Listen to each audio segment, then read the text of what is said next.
Don't use your eyes, just follow your nose to a fruit flavor surprise. Kellogg's Fruit Loop cereal. Come alive.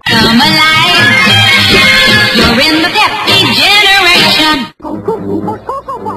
Seeing people buy junk food, and I mean junk food, with food stamps. I don't think many people begrudge people who need a helping hand in order to feed themselves and their family. But when we see people buying Coca-Cola, potato chips, and just crap food, even cereals for these kiddie cereals full of sugar and artificial colors and artificial flavors, one has to wonder, where are we going? And I say that because ultimately, unless they use every cent that they get for assistance on nutritious food, I'm talking about living food, these same people are going to be plagued with all kinds of sicknesses and allergies and illnesses, and guess who pays for that? I mean, it's not just a selfish motive of people who are paying for the food stamps now are going to pay to repair these people from the damage done by these garbage products. Now, there have been states who have tried to stop this practice of allowing food stamps to be used for garbage food. But guess who interceded and put an end to this?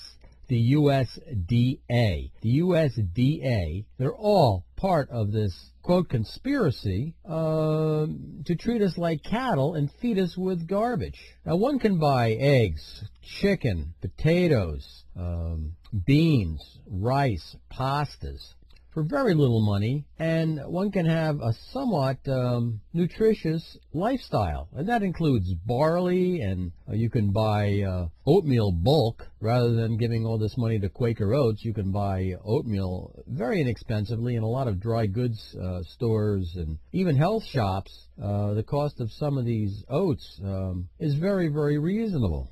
And then, of course, there's the question, where are the churches who are supposedly the advocates for the oppressed and the poor? Where are the community gardens? Where is the driving force to create community gardens so people who are either renters or even homeless can actually help in growing food during the good seasons? Where are the people who go to church creating gardens and replacing their lawns with gardens and helping to feed the poor and disadvantaged? I think it is really a matter of empowering people to actually feel good about beating the system and not buying foods that are full of insecticides. And we need to get back to a basic philosophy of being self-sufficient. And this includes some sort of direction, some sort of leadership by the church who are trying to save our souls, and then acting as if they're bleeding hearts for anybody who needs help. I am for giving people help, but we need to help empower these people to actually improve their lifestyles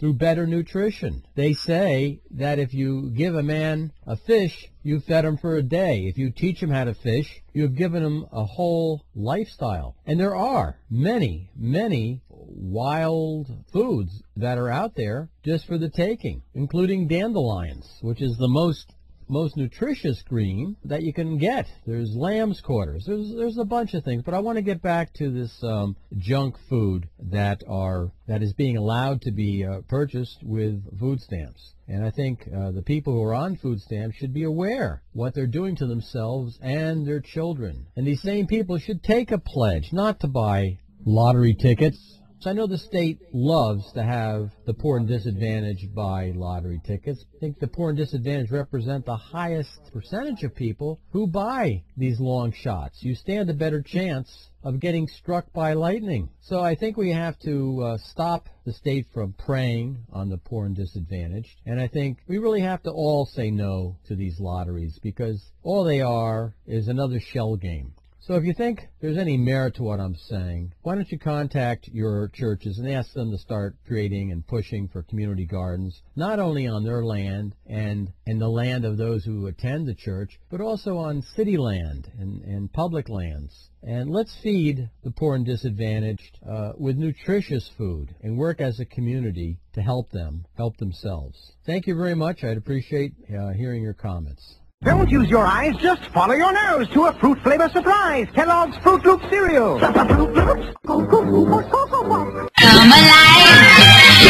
You're in the peppy generation. Don't use your eyes, just follow your nose to a fruit flavor surprise. Kellogg's Fruit Loop cereal. use your eyes, just follow your nose to a fruit flavor surprise. Kellogg's Fruit Loop cereal. Come alive. You're in the Pepsi generation. Don't use your eyes, just follow your nose to a fruit flavor surprise. Kellogg's Fruit Loop cereal.